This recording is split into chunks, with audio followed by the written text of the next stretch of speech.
সর্প হয়ে থাকবে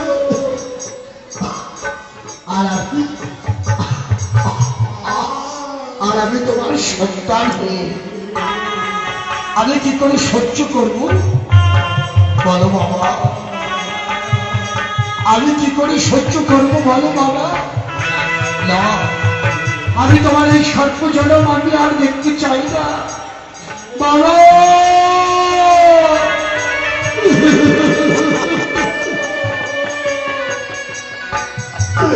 তোমার এই সর্প জনমের মুক্তির জন্য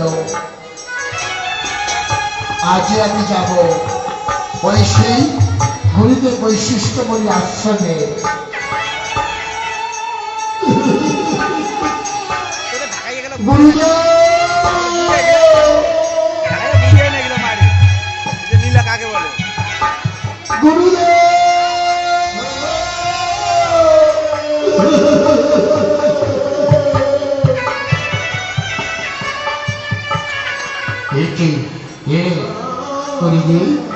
আমি যুবরাজ্য জানি। বলো বলো রাজ, কেন তুমি হঠাৎ এসেছো আমার আশ্রমে? আমার বাবা এই অভিশপ্ত জনা কি করে মুক্তি পাবে গুরুদেব? রাজা জানি তোমার বাবা ওই সেই লহুস, তোমার বাবা লহুস স্বর্গের রানী সচিকে রাজধানী করার জন্য উদ্যত হয়ে তোমার বাবা স্বর্গের রানীর প্রতি করেছিল অত্যাচার। গুরুদেব,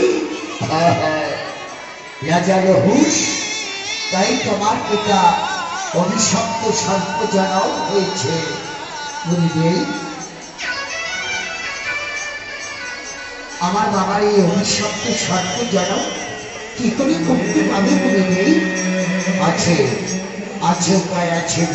শোনো শোনো বৈশিষ্ট্য বলি।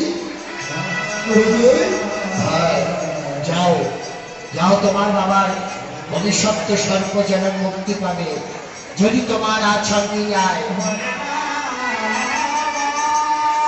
যজ্ঞের আয়োজন করতে পারো। যজ্ঞ? হ্যাঁ। কিসের যজ্ঞ? কার যজ্ঞ? রাজা যোজানি। এই যজ্ঞের নাম হচ্ছে নরামের যজ্ঞ। নরামের যজ্ঞ।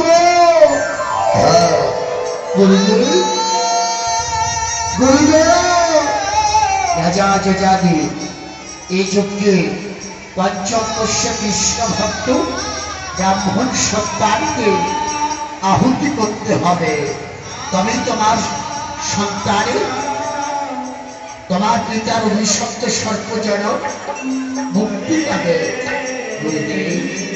বেশ বেশ বেশ, তাই হবে গুরুদেব, তাই হবে। গুরুদেব, আমি পঞ্চম বর্ষ কৃষ্ণ ভক্ত ব্রাহ্মণ সন্তানকে ক্রয় করে আপনাকে আমি আমন্ত্রিত করবো। যেদিন পঞ্চম বর্ষ কৃষ্ণ ভক্ত ব্রাহ্মণ সন্তানকে তুমি আহুতি করে তুমি ক্রয় করে আনলে, সেদিন আমাকে আমন্ত্রিত করলে তোমার আচারটিকে আমি দিয়ে যজ্ঞ কার্য সুসম্পন্ন করব। গুরুদেব, আসি গুরুদেব। এসো এসো রাজা যোজানি।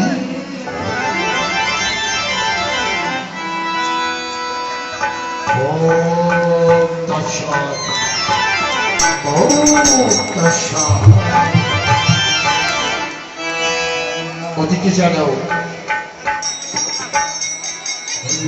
ওদিকে জানাও, রাজা রাজ্যের রথচালার সারথি,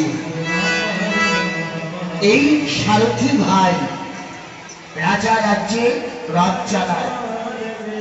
ওই দেখুন, আর সারথি ভাই চলছে।